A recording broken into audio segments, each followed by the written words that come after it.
And we're back. I have had to swap some batteries out because my camera died, and I was noticed that I was talking to myself with nothing happening from the part of the camera.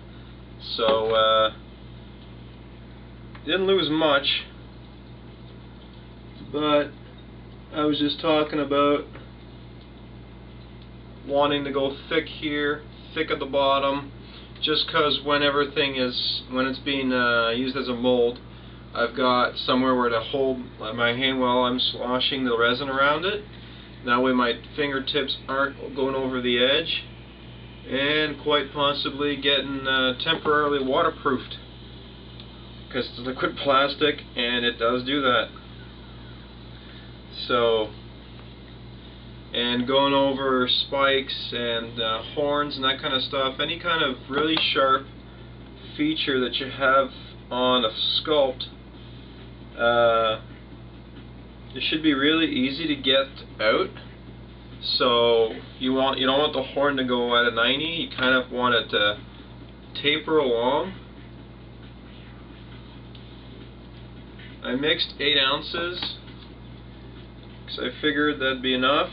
It is. You just missed about 4 ounces of that, which is not a big deal because I guess you've seen this before. And there's not so much a need for keys here like I used in the helmet, because it's only a 2-part, and they're pretty much the 2 parts are equal. There's nothing that really protrudes out of it. And I'm just trying to see if there's any areas of concern.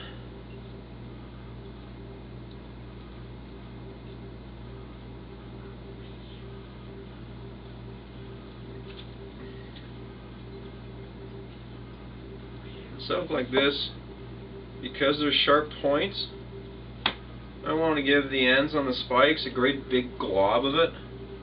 That way you're assuring yourself that those points are covered, because once this gets sloshed in, the last thing you want is for a little bit, like a pinpoint amount of resin leaking out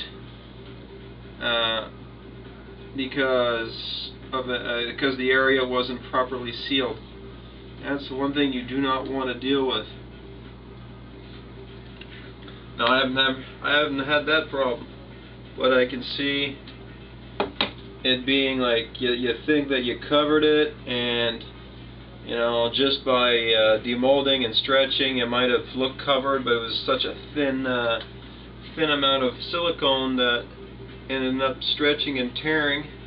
And when you go to pour your resin in, you've got just a massive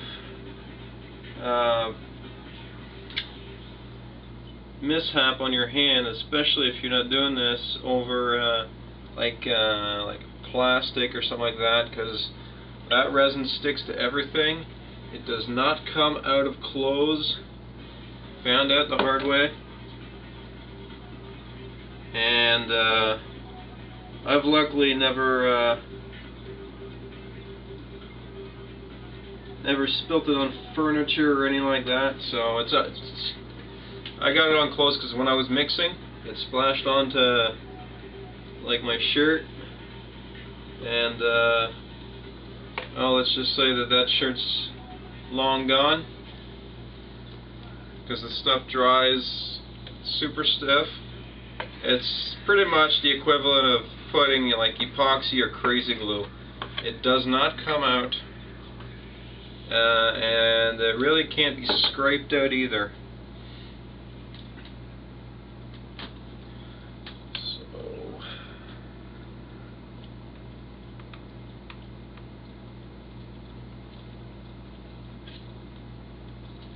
now we're at the final stages where I'm just scraping the bucket to get that extra ounce or 2 out of there.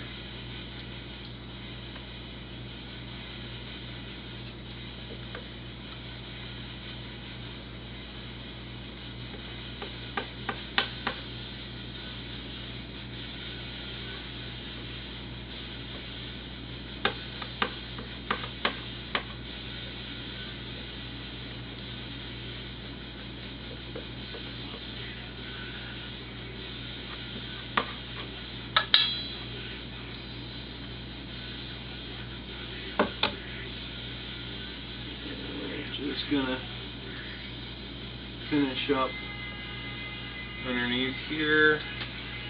Everything up here is covered.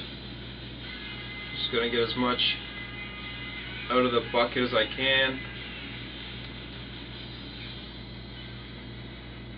This is the third and final coat.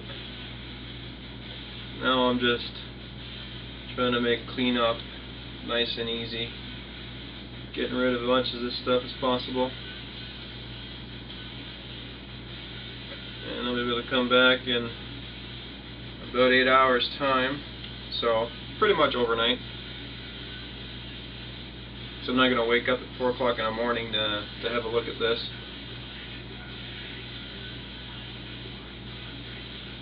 And that's that.